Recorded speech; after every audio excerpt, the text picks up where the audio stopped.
Welcome back, Nate BRRRR here. This is part 2 of a 5-part series, maybe 6 or 7 parts.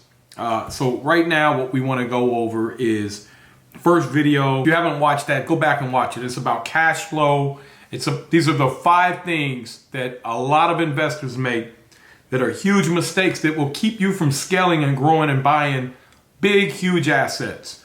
So if you learn them here while you're buying single family homes, they'll be part of your system. You're already developing into a institutional class buyer once you start looking at these things. Institutional is somebody who can buy assets all over the country and just print money off of them. Print money, print money, print money. And then they're gonna go up in value and then they're just gonna sell them off.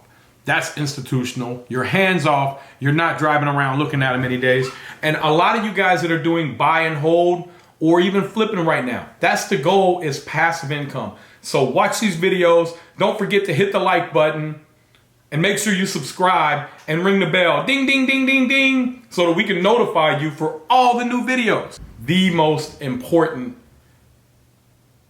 piece of buying, it's area. If you go back to part 1, we explained you don't make your money. You don't get rich off cash flow. Cash flow is only there to help you hang on to the asset. That's why I don't like gold. Because gold sits there, it does nothing. And you hope it goes up in value, but maybe it doesn't. It has no purpose. It looks shiny, yeah, sure, you can show it to your friends and it looks pretty cool. But it doesn't have any cash flow coming in, and you can't go to the bank and say, hey, I gotta borrow gold. Would you loan me 80% of the value and I'll put up 20%? They're gonna say, no, no, we don't do that. But with real estate, you can get leverage, and then you get tax write-offs and so on and so forth. So the area, why is that so important? Because if you have I'm gonna do a quick, get your pen and paper out. You guys know I like to do these crazy things here. I wanna show you something. If you have a property that's worth $100,000 year 1, and you get a 5% appreciation on that. And right now we are seeing, and have been seeing for the past 8 years, 6, 7, 8, 9, 10, 11, 12% returns per year on some of these areas in Cincinnati.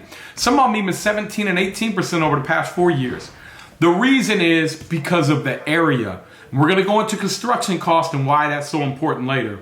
So if you have a $100,000 property times 1.05, come on guys, do this on your calculator. I want you to know how to do this. At the end of year 1, it's worth $105,000. Then year 2, you're gonna compound 105,000 times 1.05. That's 110,250. Then year 3 times 1.05, that's 115,762.5. Year 4 times 1.05, $121,550.63. And year 5 times 1.05, $127,628.16. So, bought this property, it was worth 100 grand. 5 years from now, it's worth 127. You've had about $200, $300 a month in cash flow times 60 months. That's 12,000 in cash flow. 12,000 cash flow, $127,000 in appreciation, and you had maybe 140 times 60, 140 times 60, you had $8,400 in principal reduction. So meaning that you don't owe $100,000 on it anymore, you only owe $92,000 on it. It's worth $127,000. So let's do the math real quick. You made $8,000 in principal reduction, $12,000 in cash flow, and $27,600 in appreciation. Now, let's say you found an area that was a 10% appreciation. You simply double the $27,000. Now it's 54 grand. That's where you make your money. Go do 20 of them, you're a millionaire. And yes, I know what you guys are saying. 20 is quite hard. It's not. If you can start and follow this program and do 2 year 1, then go to 4, then 6, then 8, then 10. But trust me, once you do your first one, it's not gonna be that difficult. You just have to get through your first one. Or maybe you say, hey, this isn't for me. I'd rather go back and work and make somebody else rich the rest of my life. If so, then real estate's not for you. So again, guys, the area is important because that's where you're going to get your return at. So how do you evaluate your area? How do you know what areas are going to go up in value? One of the main things is, and I want you guys, we're gonna do a whole video on this, but it's basic jobs.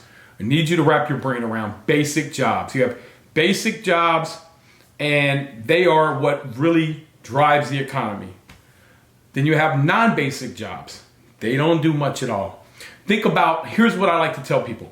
A basic job sits in the middle of the city, and it has brake trucks that drive in from the airport because they got airplanes landing, and these airplanes are landing and loading them up with money, and they're driving these trucks into the city, and then they're pulling up in front of this basic job and they're dumping piles of money out. That's a basic job.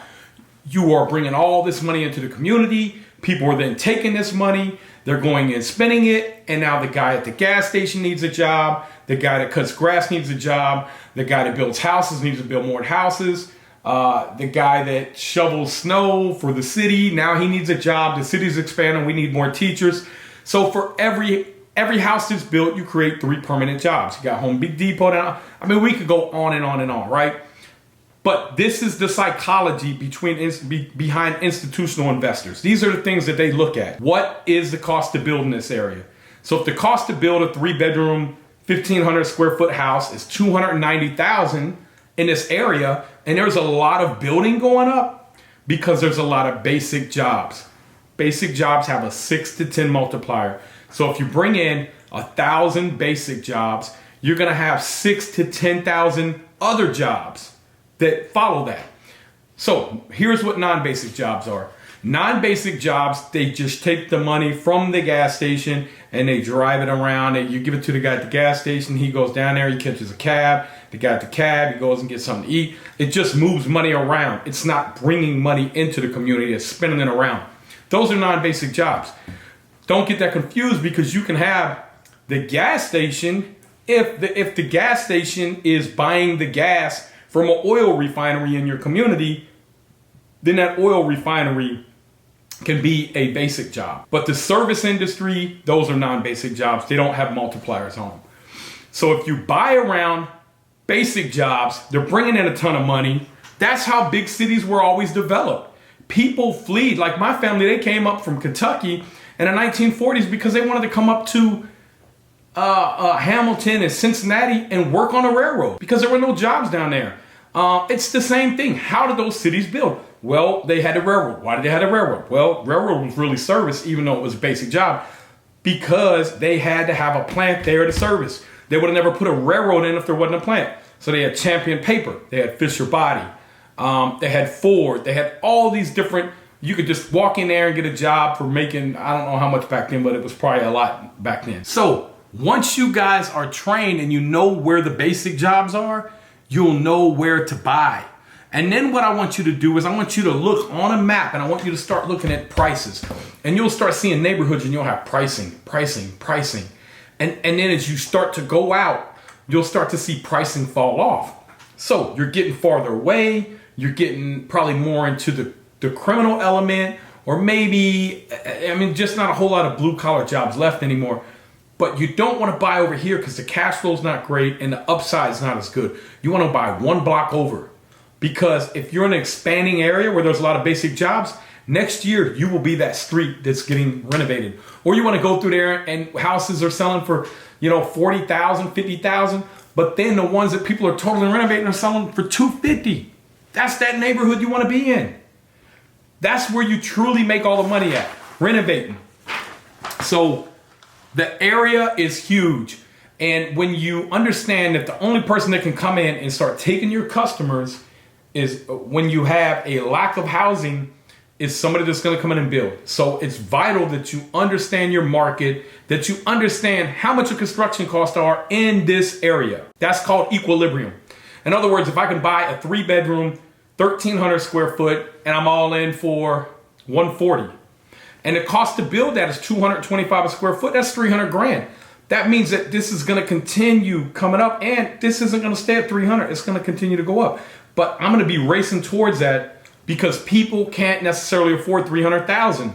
But what they can do is afford 150, 160, and that will push it to 180, 190, 200, 210, 220. It'll continue to go up. That's called equilibrium, guys, which on the charts, we'll show you that later. I hope that was enough information for you to underwrite areas. We're gonna work on having some charts put together so we tell you our top fastest appreciating zip codes where you can still find good value. Because like, again, if you can get one that appreciates 10% a year, a $100,000 house, it's worth $154,000 in 5 years. Do 10 of them houses, you have $500,000 in cash right there. Plus you have your principal reduction of another 10. I mean, it's easy. It's $570,000, $600,000 play right there on 10 houses. Don't tell me you can't do 10 houses. Stay tuned. Make sure you follow us. Make sure, again, guys, you hit the like button. Smash the like button and make sure that you follow us and hit and click on the bell icon so that you can get notifications for all our new videos. Thank you for watching.